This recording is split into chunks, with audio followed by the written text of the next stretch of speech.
a podcast type vibe. So if you could just make sure to stay muted and things like that, this recording will get turned into a podcast super soon. So this will also be our last live Zoom. So yeah, episode 22, Monica, super awesome. Thanks for having me. I'm super excited. Yes, awesome. Okay, so we are live streaming. We're all set.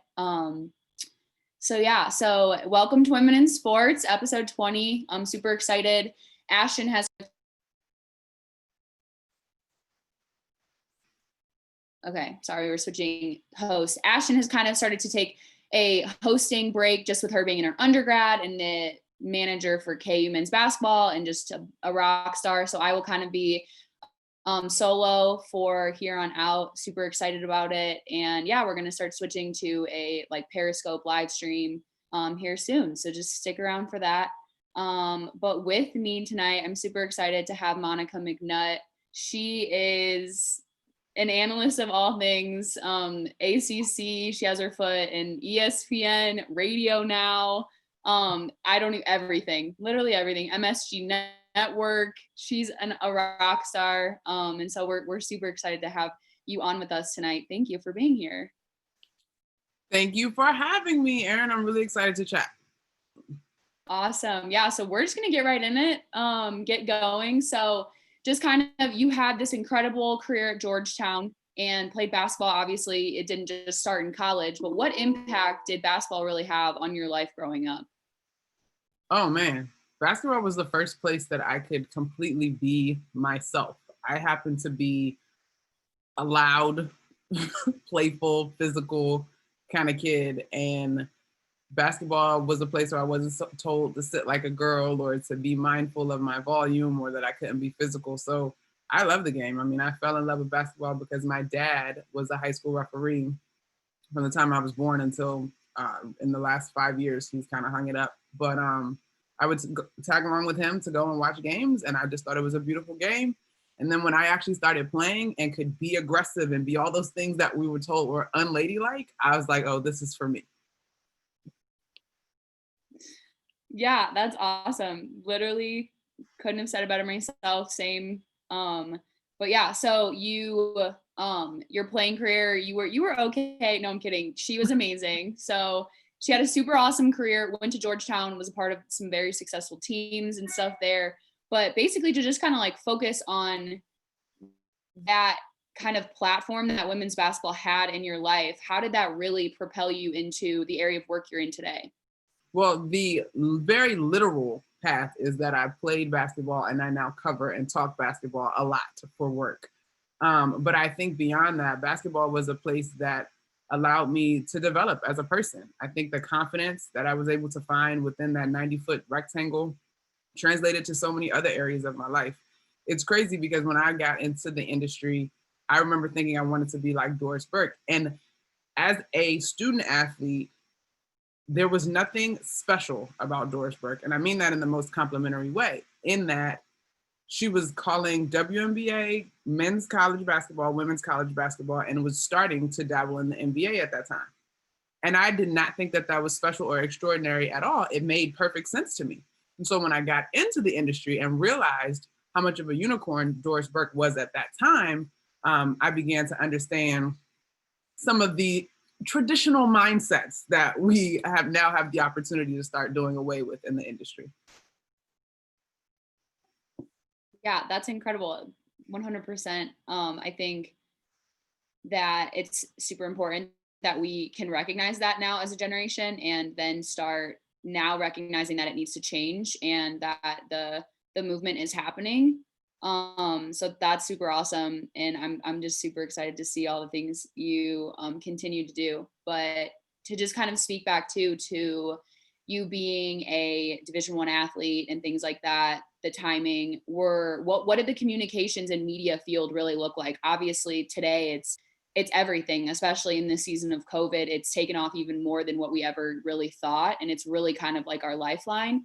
But when you were in college and you were playing, how were you able to see yourself in that and things like that? And what was communications and media during that time?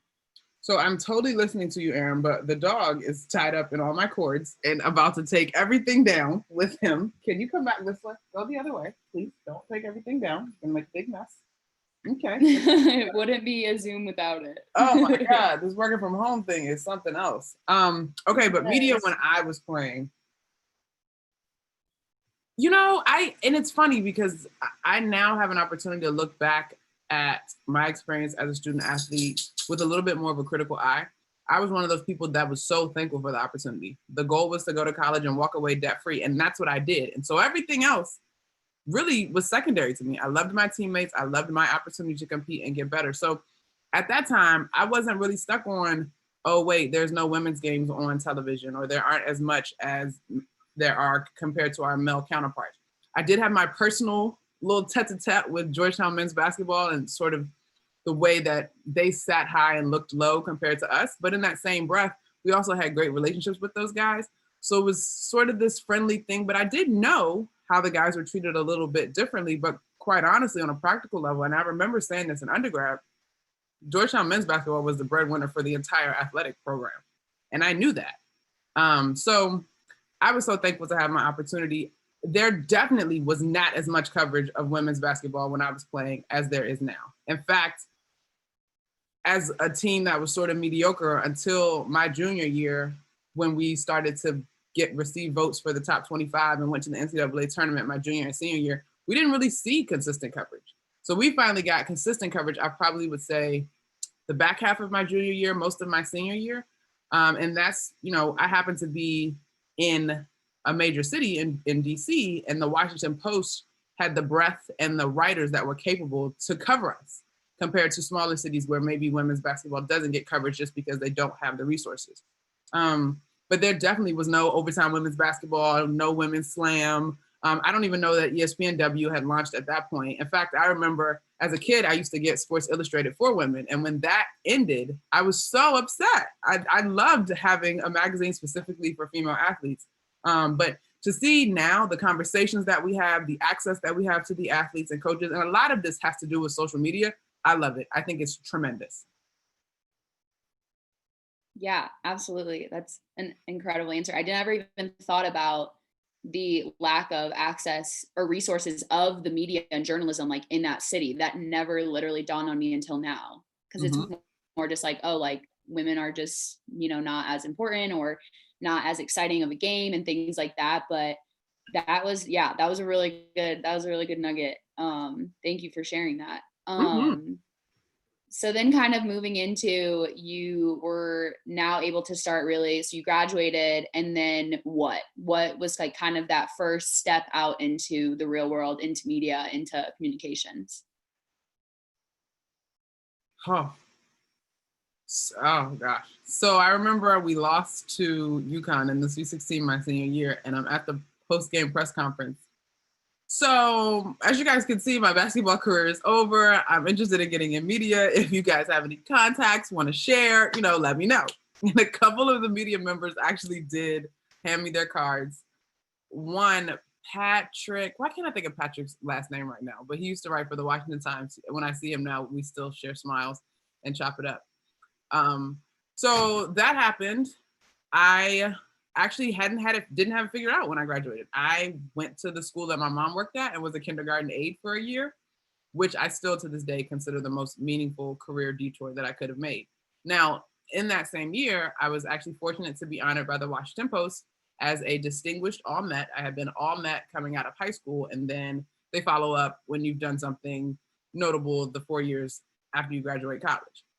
And so while I was sitting at the awards banquet, I happened to be sitting next to George Solomon, who was a former ombudsman at ESPN and sports editor for the Washington Post, legendary in sports journalism. And I'm at this table, and the same thing I did at the press conference. So I'm looking to get into media. If any of you guys have any tips and advice, let me know. And he turns to me and says, well, why don't you come check out our graduate program? We just launched a new sports journalism center at University of Maryland, where he was the director.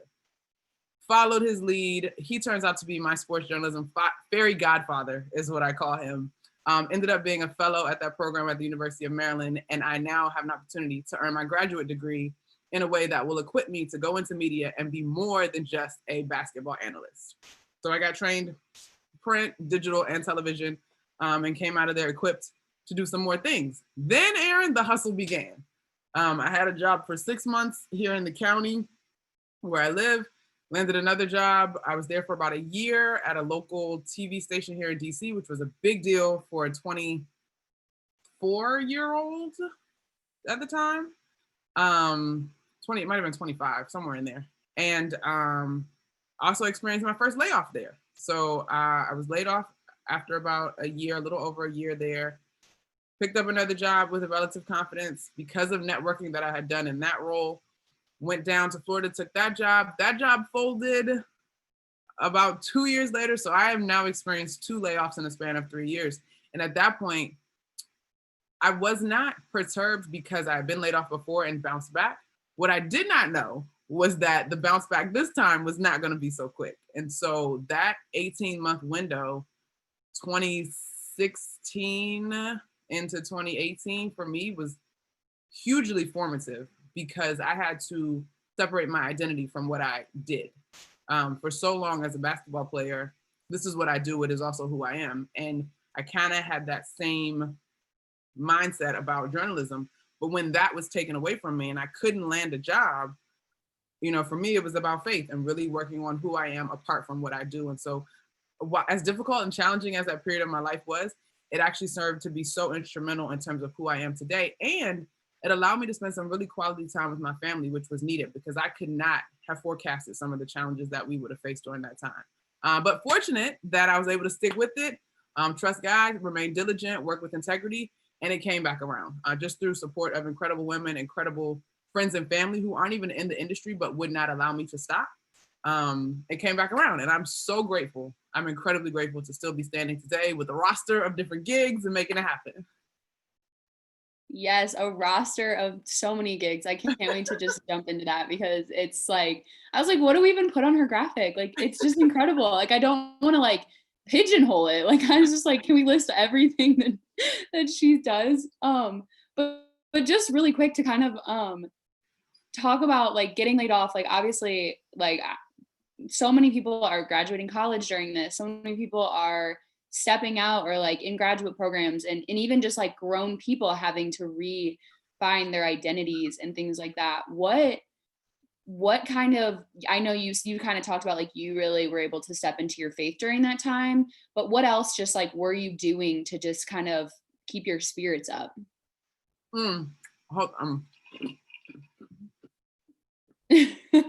So unprofessional. I'm sorry, Aaron. You're so fine. No worries. Baby, let me tell you, as much as it was about faith, them bill collectors did not stop calling, okay? So I was a full-on substitute teacher. I already taught cycle. I teach spin, or now it's called cycle. It's not called spin as much. I taught that anyway. It was a side gig, something that was a passion initially. But when things got tight, I was teaching like 5 classes a week, sometimes 7, as many as I could work into my schedule. And I was substitute teaching. And I remember December 2018 being prepared, fully prepared to apply to the school that I had been substituting with, the organization that I was working with. They had full-time positions available. I've always enjoyed English. I love the kids. I was ready to go and teach English, coach basketball on the side, excuse me, and you know, do the media thing as a hustle until it could come back in a way that I could pay bills. Like I was fully prepared to do that. And I remember posting my reel because a part of that process in terms of faith was also pride for me, right? Like I got laid off, but I'm good. Like I'm gonna get a job in no time. Boop. Like I'm not gonna let anybody know that I'm having this delay in employment. That's not how freelancing works. Freelancing works, you have to tell people that you are interested and available and show them what you can do. So that same December, I remember posting my reel to Twitter. And I had put something in the tweet about being a free agent. And it didn't, I wouldn't say that it went viral, but it got enough attention to affirm for me that that's where I was supposed to be. And 2 people in particular had really encouraging things to say, Maria Taylor and Jamel Hill. Jamel quote tweeted it and said something about look out for McNutt, she's coming. I told y'all about her, whatever. And Maria retweeted it and DM'd me and said, hey, I think you're dope, keep going. And so I think that same week I got a call from FS1 about a top 10 women's basketball matchup. I had a small package from them of 3 games. And I got a call from them. They had somebody drop out at the last minute. They needed someone to call this game. And I remember thinking, okay, maybe there's more to come, because he wouldn't call me for a top 10 matchup if he didn't think that I was good. So that kind of sequence of events really was like, okay, keep going. And then it started to pick up steam. Now, I was still substitute teaching. I was still subbing until probably the end of that school year. But I would say to people right now in navigating COVID in terms of employment, one, and I don't know if we're honest and talk about this enough, try to live below your means. Rainy day funds are real. Emergency funds are real. If you have money saved, it takes a little bit of pressure off of you. I know we can't save necessarily 50 grand, whatever, and go live our lives freely. But if you can save a few months rent or whatever you can do, if you can give yourself a little bit of cushion navigating uncertainty, that just takes a little bit of stress off of you. And so as much as we love Instagram and flexing with our favorite, this, that, and the other, be smart about your finances, because I think that is very helpful. But the other part, you really have to get to a place, and it's hard until you've been through it a few times. You really have to get to a place where you can trust that you are exactly where you're supposed to be. Even when things don't look stellar and belong on a resume and there's no job or opportunity to brag about, remember that you are not just that job. And so even when things seem slow in one area of your life, there's possibly a different area of your life that can benefit. You know, like COVID has sucked, right? But at the same time, I'm talking to all my media friends, and we never get to spend this much time with our family uninterrupted. So you really have to, my thing is always to be grateful, find a reason to be grateful. When I was in the depths of the lows of my little 18 months, I remember laying in my bed and saying, well, I've never been hungry. I've never been out on the street. I've got incredible family and support, and that I'm grateful for. So find something to be grateful for, I think. And then you really have to trust the process. I hate to steal that from the Sixers, but trust the process. All of us have our journeys and our highs and lows. Yes, noting all of those, writing all of those down. Because once again, I feel like during these, like, getting to know like so many of these amazing women and things like that, to just be like, wow, yes, like I am the side hustle. I am a preschool teacher right now. Like this is, it will. And like you said, like just being grateful, like having gratitude. Like Jenny Fisher has been a guest on a few times, and she is like so good about that, so good about pounding that in and sharing it to other people, even writes down like prompts of like what to be grateful for to write every morning. Because that honestly is hard too, of just like, you don't want to be like, I'm grateful for my bed or like things like that, but and like actually fully understanding and like being present of like resonating grateful out of you is just super important. So that was a great answer. Thank you so much for that. So kind of like you being now in a place to kind of look back and reflect and look on your life. You had a really cool like photo shoot and video kind of made talking about like somebody that was very close with you. And during that interview, you were kind of speaking about your team culture and how connected like your team was to your coaches and things like that. What can you maybe tell players and coaches that come from different backgrounds but have like the same goal of being united and coming together? That's a great question, Erin. Talk for real.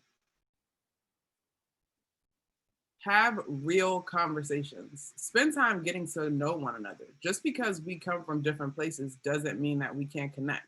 Basketball is so powerful in that way. But when you leave it at what happens in practice or our weightlifting session or film study, and you just leave it, it's tough to develop a relationship that makes me want to fight for you. If you look at any of the teams playing right now on the pro level, Minnesota Lynx have tremendous respect for Cheryl Reeves, but she also is invested in her players beyond basketball. I mean, when the Lynx took their stance after the murder of Philando Castile in 2016 and the shooting of Alton Sterling, Cheryl Reeves was right there with her squad. It's more than basketball. It's about those women as people. Same thing. Everybody's buzzing about the Miami Heat. Spo and that culture, it's not just about basketball. They are invested in those people as well. So that's the kind of thing that takes someone like Jimmy Butler, who maybe has developed not the best rep as a teammate in other places, and they can come to Miami and work because they have taken time to invest in one another as people trying to achieve a goal. and not just coaches and players. Yeah, that's great. And that's super important. I think even like looking back to like my career, which wasn't that long ago, like we never talked about voting. Like my coach was never like, oh, did you, are you voting or did you vote? Or like we didn't know if they were voting. Like, I don't know. I guess it was just like the pivot point right now that we're at is absolutely incredible. And it's unfortunate that it's coming from a broken system and media being at the forefront of everything. But yeah, I just think student athletes are empowered and just held up. And I hope they really understand that and know just like how different it's changed just from, like 2 years ago. So I'm super excited to just be a part of that and to empower people and to just keep going through it. So thank you for that. So just kind of to move into kind of like where you are now, kind of like what I've been alluding to is you're so versatile. You have a hand in so many different places and projects. ESPN, ACC, FS1, I totally forgot about that one. MSG and like everything. Now you're podcast, like you have a couple podcasts, now radio. How do you do it? The hustle don't stop, Aaron. And I joke when I'm talking to people, I'm like, these hoes ain't loyal. And by hoes, I mean the jobs, because no one has seemingly thought enough of me to wife me up full time. It's fine. I won't take it personal. The beauty of my relationship with these places is I get to flit in, do my job. Everybody's like, oh, hey, Monica's here. And then I leave before any other drama pops off. And so, again, I'm grateful for that. And just working with so many different people.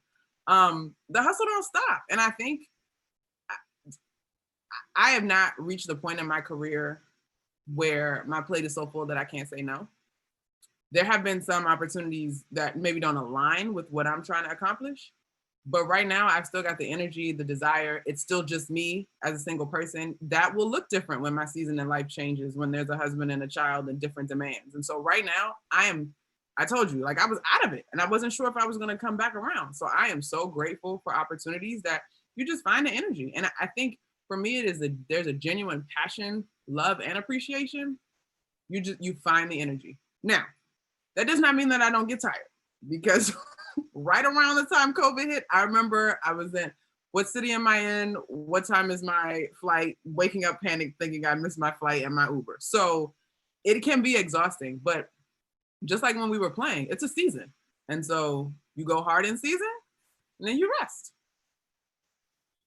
Yeah, absolutely. You kind of talked about, or you said like just knowing what jobs to take and like if some aligned with what you wanted to do, if some didn't. How did you decipher that? Like what kind of was it like, oh, like this is what I feel like is important now, or kind of like, I think that's the biggest thing too, is like we can have job offers and do this and kind of coming from like a place of being desperate and like not having a job, you're like, why would like I not take this?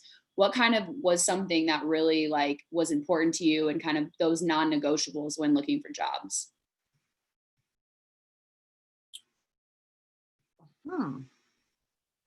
When I was looking, I think I was just like, anybody that says yes, let's talk. I've only recently gotten to a point where it's like, that doesn't necessarily work for me. And a lot of that is people looking for me. But I think that can be tricky. I actually heard Mara Brock Akil the other day on another podcast sharing something that Damon Wayans shared with her, in that we all will compromise for a job at some point. You've got to figure out what your line is, what line you will not cross.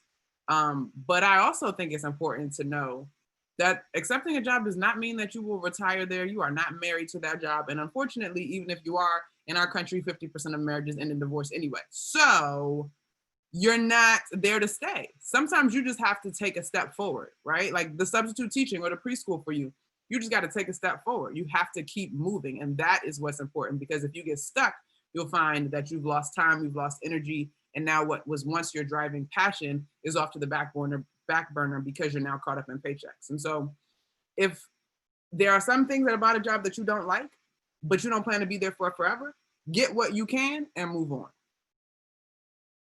Oh yeah, I like that. To get what you can, move on, take what you can. Yeah, for sure. Um, and so just kind of with like podcasts, just now in radio, things like that, what kind of like, how did you know, you know, that you were ready to break into being on podcasts? How did you know you were kind of ready to do radio? Like, were people coming to you and kind of guiding you through that? Or was it just something that like, hey, this is really cool, let me try it out?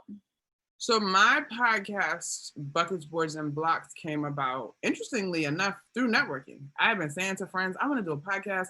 It's low pressure because it's an opportunity just to get the reps. It's not a high-powered production podcast with big-time sponsorships and names.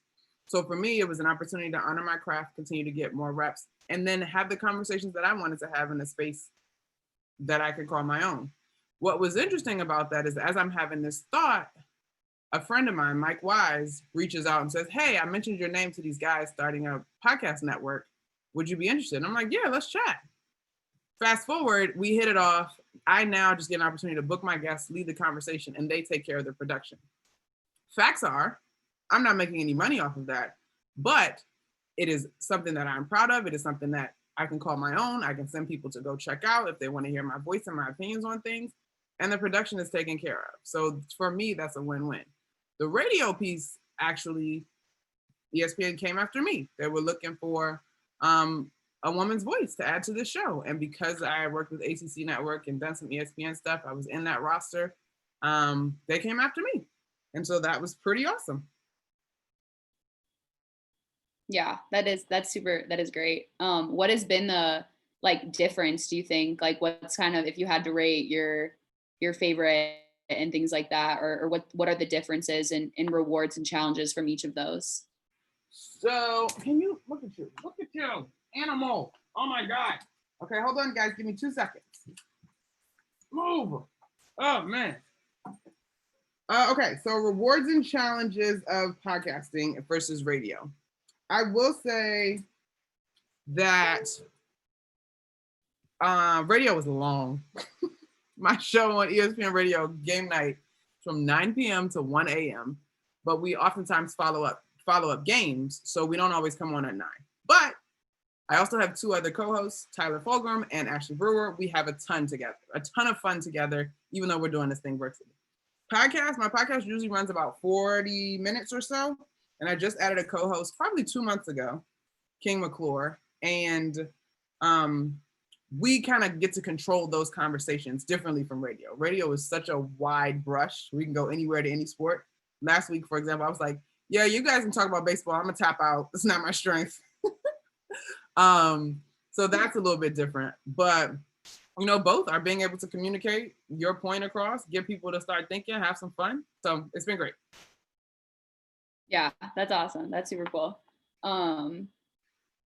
So kind of to move more of just like reflection yourself, how have you been able to really be yourself in this profession and let your personality shine through your work?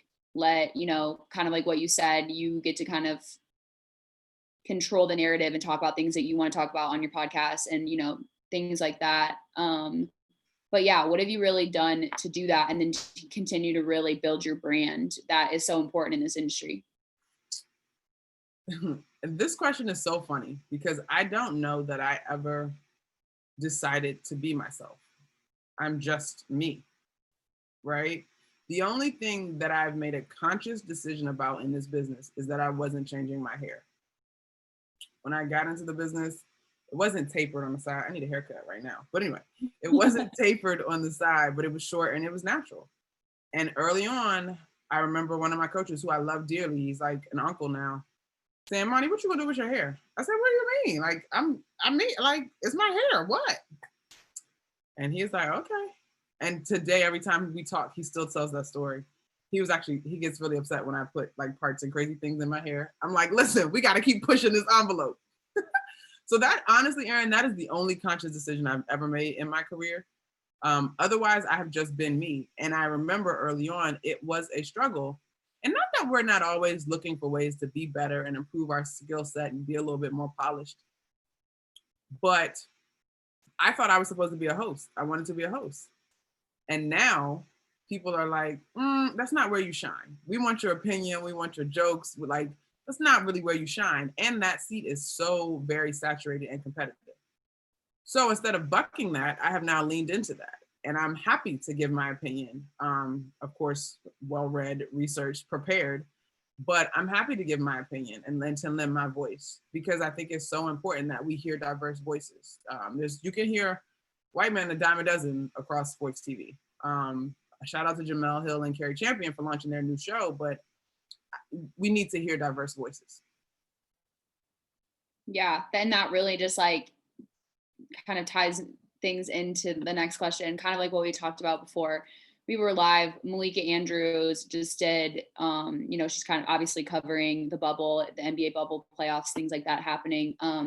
She's able to kind of be the message board and talk about how the players are feeling on the Breonna Taylor verdict, things like that, social injustices.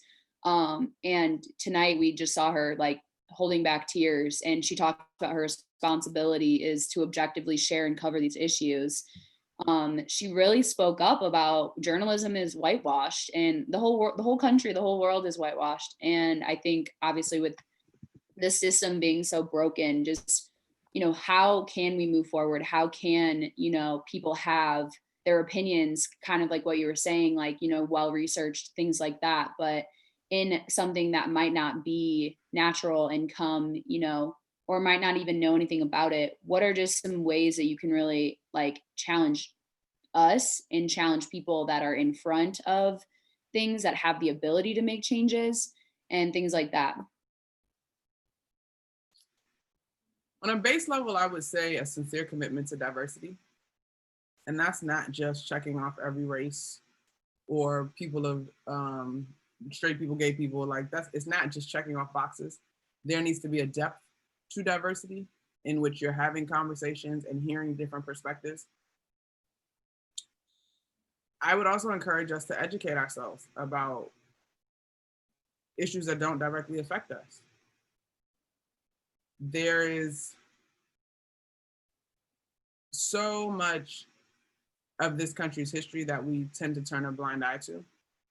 And I'm going to say this, and I mean it with the utmost respect. If you go to New York and check out the 9/11 Museum, you walk out of that museum very heavy. It is an emotionally tolling experience. If you are in DC and you check out the National Museum of African American History and Culture, what I know of Black history and American history and slavery and segregation in this country, that museum is not heavy enough because it is sanitizing the history, the brutality, the violence of our country's history to appease whoever was on the board of the museum. Is it a start? Sure.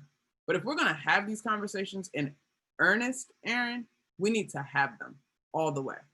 And I'm not asking you to relinquish anything that you have worked for as a white woman, but I'm asking you to see the different set of rules that I'm playing with as a Black woman and to acknowledge them. So I think we have to start having some conversations about diversity with some real depth and understand that it's not even equality that we're dealing with. We're dealing with an issue of equity because the system, as we saw with the ruling of Breonna Taylor, the system is stacked against us. It's so tough to articulate how you feel about that situation. I am not surprised, sadly.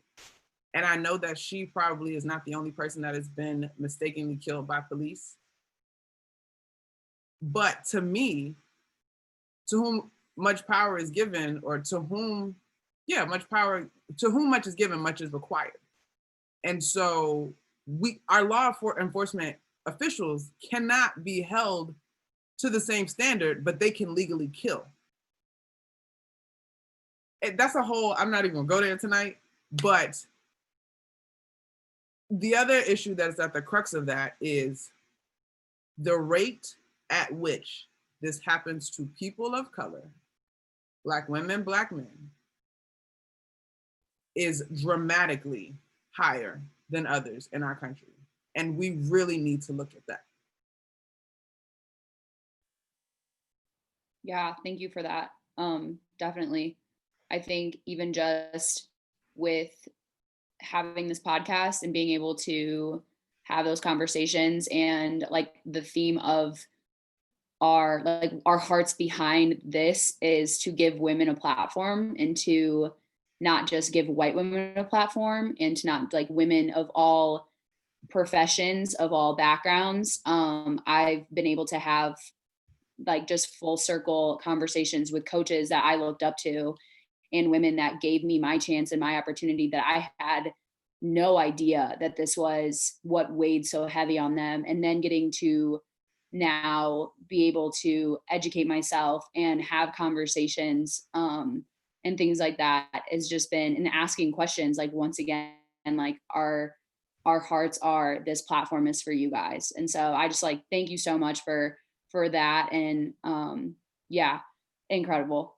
But to just kind of to be super cautious of your time and things like that. I don't want to go too long, but just kind of segueing into like, so now women advancing and women now being able to have these conversations, have any conversations, talk about, have these platforms, and then advancing themselves, and learning from their mistakes or what they've seen, and then pass that on to the next generation and to the ones that are younger. What advice can you really share, with women who are trying to gain opportunities into the industry, whether it's media or broadcast, and what are some ways that we can equip ourselves to better achieve career goals, better be educated to talk about things we're uncomfortable with, dive into having an opinion, and things like that.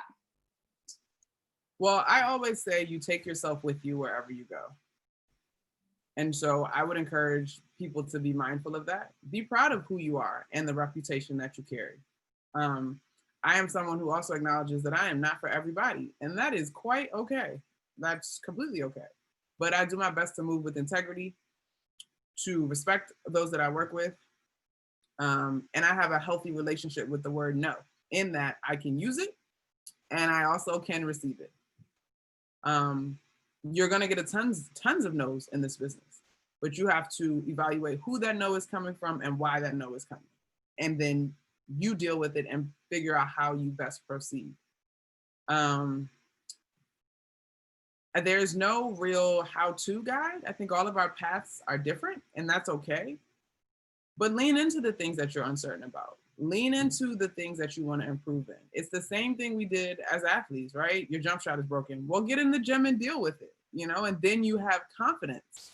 So I would just encourage women to trust their instincts, be mindful of who they say they are, right? Is there symmetry in your life? Are you who you say you are? If somebody sends an email giving a reference for you, is it in line with what you bring to the table when you show up? You take yourself with you wherever you go. And I think that networking, moving with that in mind, eventually you wind up exactly where you're supposed to be. I wish I had a more concrete answer, Aaron, but I don't. I think you have to trust your instincts and keep putting one foot in front of the other. All of our paths look so different. And the other part about it, I think we do this as women, sometimes we beat ourselves up. Eliminate the word supposed to from your vocabulary. I'm supposed to be here. I'm supposed to have this job. I'm supposed to be married. I'm supposed to be this. No. Supposed to is what messes us up. You are where you are, and you need to figure out how to move forward. Beautiful. I love it. Thank you so much. So one thing we really try to do to kind of keep our episodes uniform, and have also just like hear a lot of other people's answers to kind of the exact same question, is we have this thing called points of pride. And it's just kind of one thing that you try to get out of each day doing your job, whether it was the best day ever or the worst ever. When you lay your head down, just like kind of what is that one thing that you really try to like focus on and really encourage yourself into the next day?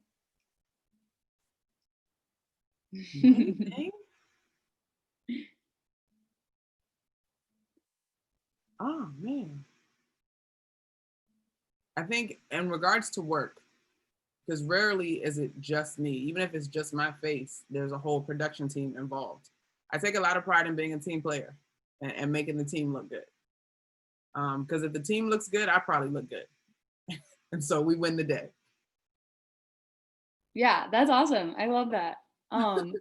Super great. I don't want to take up any more of your time. I'm so excited that you came on here with us and just gave some amazing answers. But yeah, any final things you have to say, go for it. But other than that, thanks everyone for tuning in and things like that and listening. And Monica, you're incredible. Thank you, Erin. Thank you for inviting me. Thank you for starting this platform. Keep it going, kiddo. Whatever it is that you've got next, just one step in front of the other. I think Kevin Hart said it once, you know, we think we see overnight sensations when in reality, they've been putting in work years when people weren't even thinking about them, weren't checking for them, no eyeballs. So I would encourage you to do the same. Like I've done it, you're doing it. It's the work, it rewards itself. Absolutely. Thank you so much. Appreciate it. Thank you. All right, recording has been paused. I'm working on like, okay, like let me just, and then Adam's always like, keep it rolling. And I'm like, no, like I gotta pause it. But yeah, we're good. Thank you so much. Thanks for everyone that tuned in. I'm super excited. That was great. I really just wanted you to be able to like have time in between your gigs, because I like know that that's super stressful stuff sometimes. And you just had such great answers to everything. So Perfect. You asked great questions. Thank you for the time and the